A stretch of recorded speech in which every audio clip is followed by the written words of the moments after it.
Hello everyone, my name is Susan Morales and my YouTube channel focuses on learning how to follow Jesus in an everyday kind of way. Today is day 6 of Apologetics Week and I will be talking to you about learning what other people believe. So I thought I would share a couple of experiences I've had learning this lesson along the way. And as well as I will be sharing short clips of some of my interviews that I have shared on my YouTube channel that show where people talk about their beliefs when they used to hold different worldviews, and they share about what their experience was coming out of that particular way of thinking. And I will link those videos below in the description area so that you can go check them out. Joy, joy to the world. So I think the first time that I started to look into apologetics, I started to see people commenting in the comment section or in the live chat during like YouTube live videos or just YouTube videos. And I remember having one particular experience where someone, I think it was an atheist, he asked me a lot of questions and he made some assumptions about what my own views were as a Christian.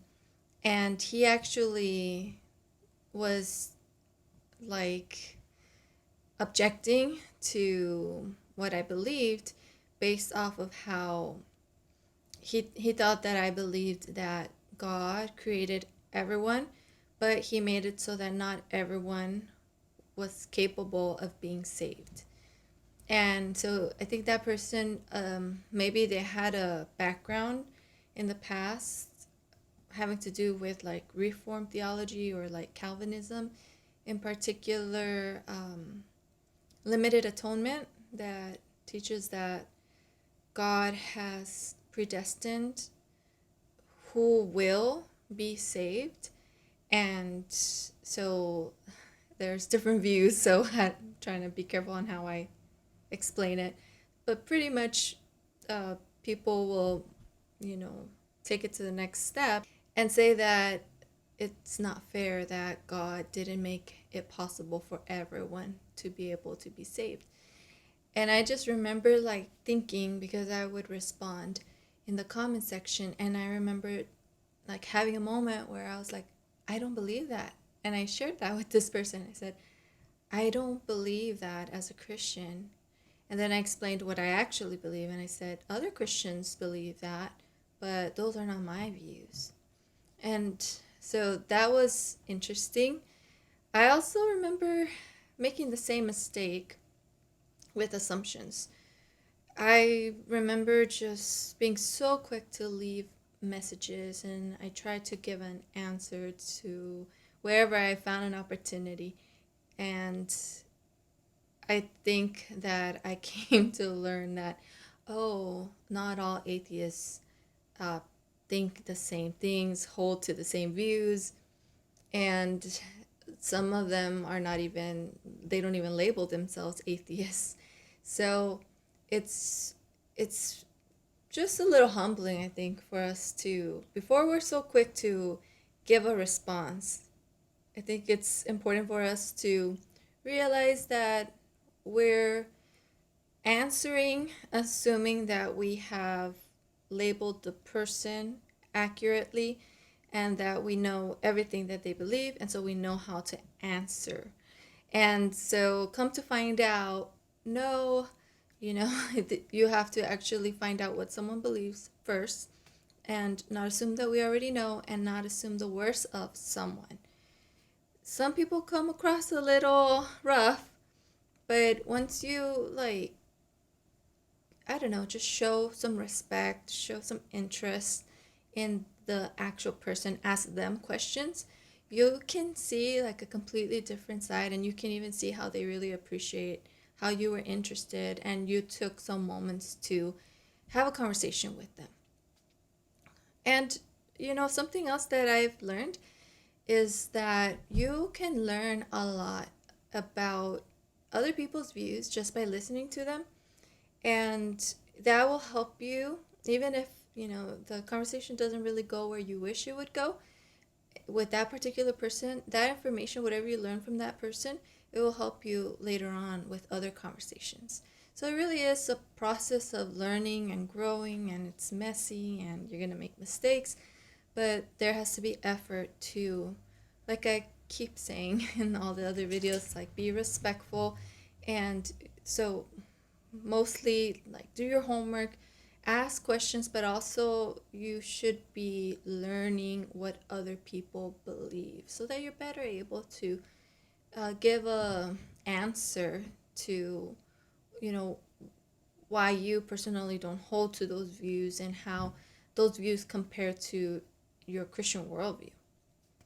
Alrighty, so like I promised, here are a few clips of some interviews that I know will be helpful and insightful for you who are looking to learn more about what other people believe. Yeah, it was just a hamster wheel that when I got off of it, I was so relieved. Yeah. I found out that I was addicted to using cards. And I made cards, and I had, other people's cards. People still are selling my cards. I don't sell them, and I tell people, do not use cards. It's the devil's tools. But it was just because I didn't know God, first of all. I didn't know who God was. In the New Age, you're told God is the energy of the universe. So how do you learn to trust an energy? How do you get close to an energy? I had only read bits and pieces of the Bible. And so what I had to learn was who God is. And you learn that by reading the whole Bible and keep reading it over and over again. And I was blown away, mostly by the book of Job.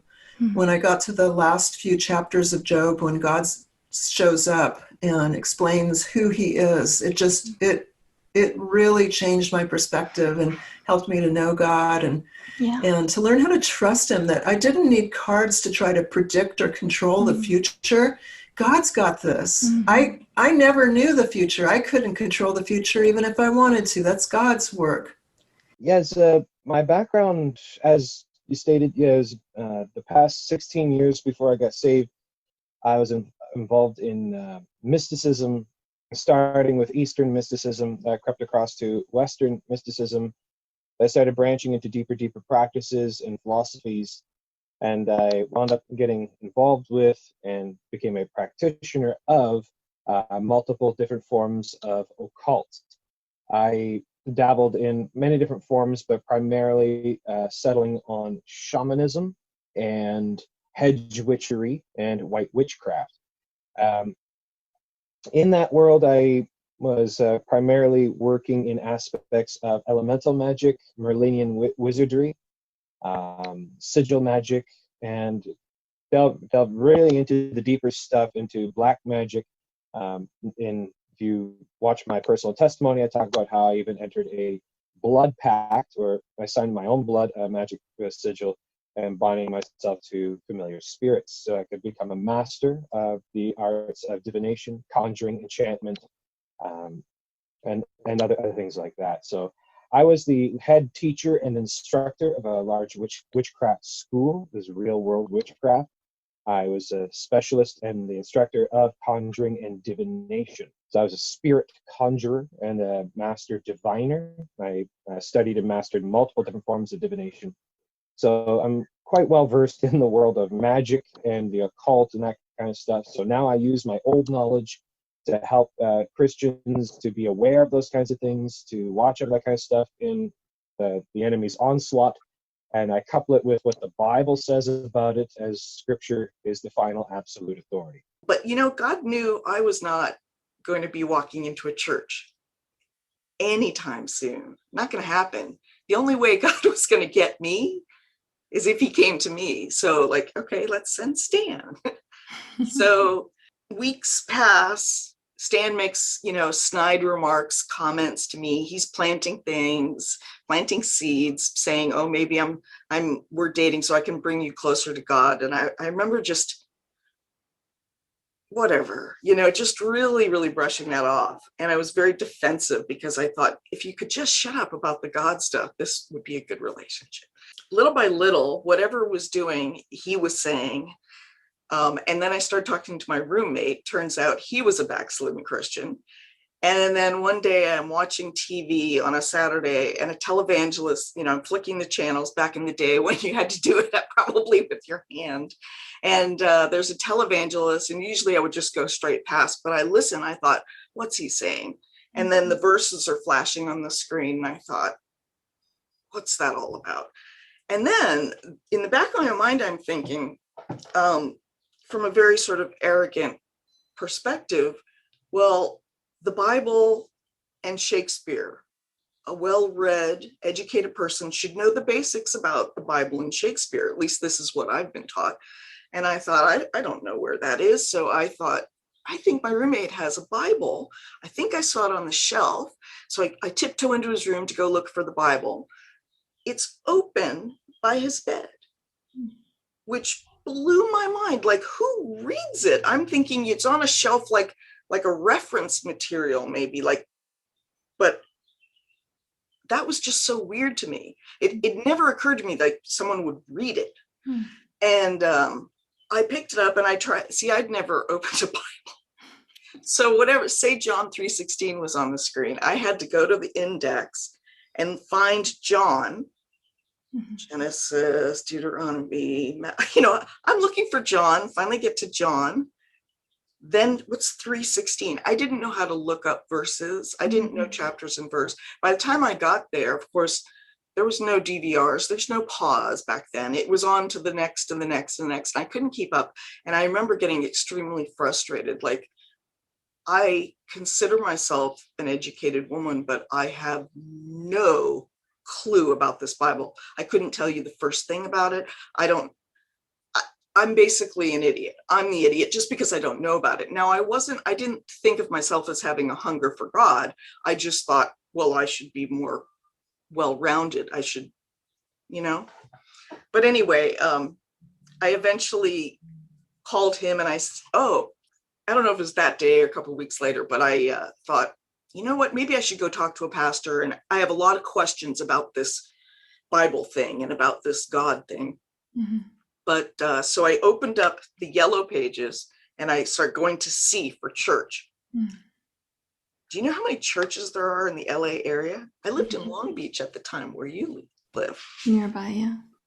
I mean, LA area, right? It's a lot of churches. And I'm thinking, I'm going to go into some church. There's going to be some gray-haired, silver-haired guy with a high collar, and he's going to be wagging his finger and saying, you blasphemer, you sacrilegious, you irreverent, not respectful of this, that, and the other, and throw me out of my ear. So I had this impression that they're going to be judgmental and not want to answer my questions, because I'm not going, oh, please tell me the truth. I'm going, I've got questions for you and I want to know answers. And I thought that would not be well received. So I got frustrated and I finally called Stan, my nightclub buddy, and I said, I have questions. And he said, well, what are they? Maybe I can help. I said, no, I need someone who really knows what they're talking about.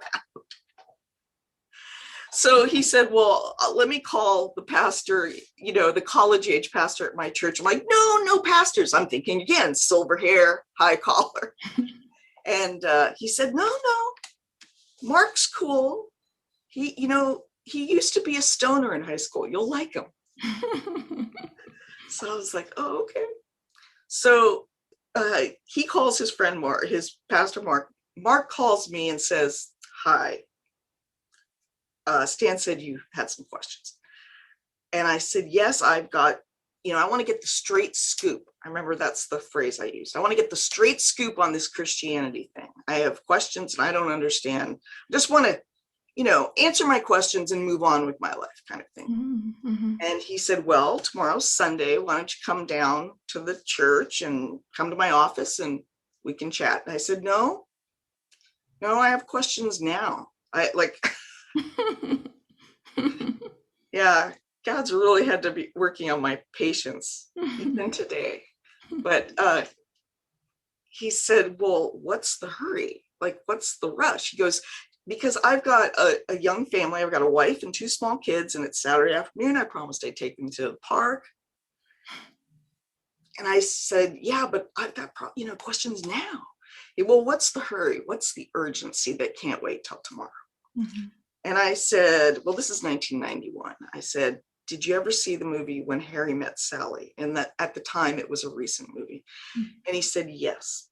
I said, well, at the end of the movie where he runs across the city to Sally and he says, Sally, I love you. Will you marry me? And she's like, she had been pursuing him in the movie and he wasn't interested. But at the end, he runs to her and says, I've had an epiphany. I love you. Will you marry me? And she goes, why now, Harry?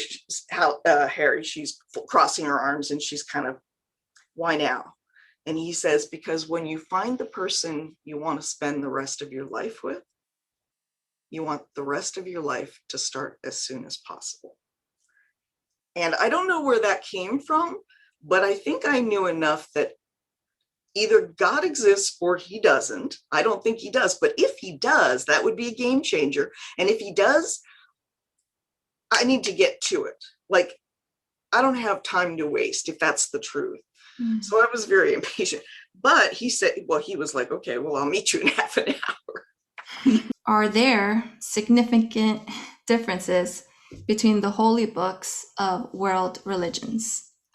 Yeah, as I was prepping for this, I found an article that said that most Americans, like 65%, believe that the Book of Mormon, the Quran, and the Bible all basically say the same things.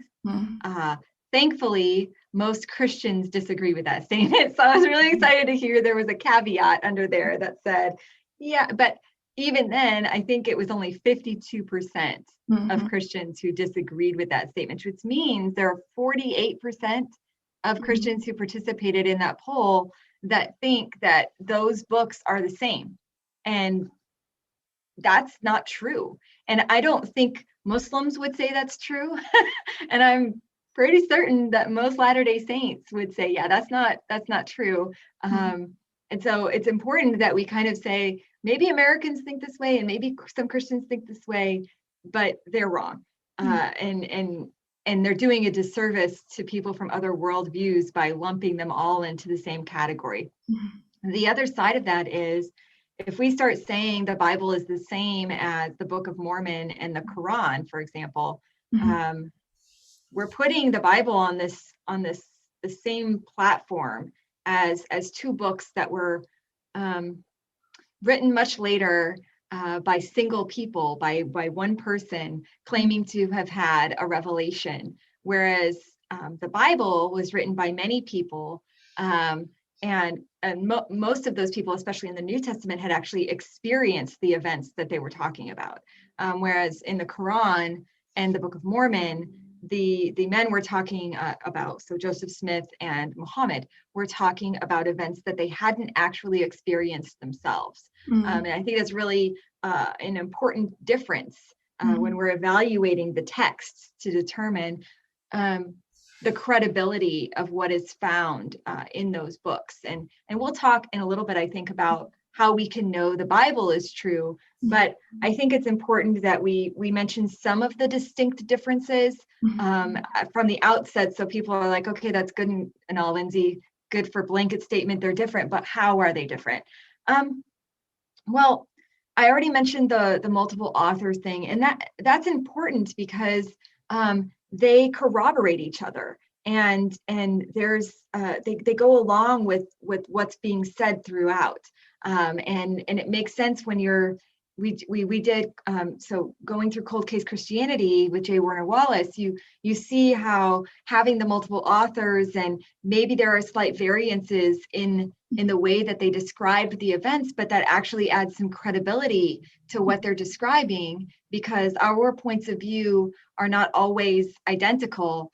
Even when you and I are reflecting on this conversation later, the way that I describe it might be very different than the way you describe it, or slightly different. You're going to remember the sounds that you hear that I maybe don't hear.